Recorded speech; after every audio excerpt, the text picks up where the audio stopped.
Escuchamos muchísimos sermones, pero ¿por qué no cambiamos tras oír tantas palabras? Ya hemos escuchado lo suficiente. Oímos sermones, leemos la Biblia y acumulamos fe. Sin embargo, la vida sigue igual. El problema no es la falta de palabras. Es porque seguimos estancados ante la palabra dada.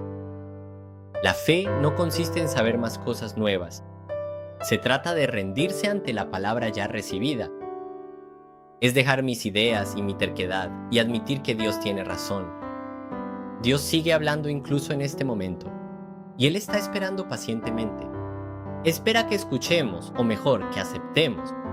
Ahora, espero que tomen una decisión. ¿Escucharán más o vivirán según lo escuchado? Espero que hoy nos entreguemos ante su palabra. Solo entonces nuestra vida empezará a cambiar de verdad.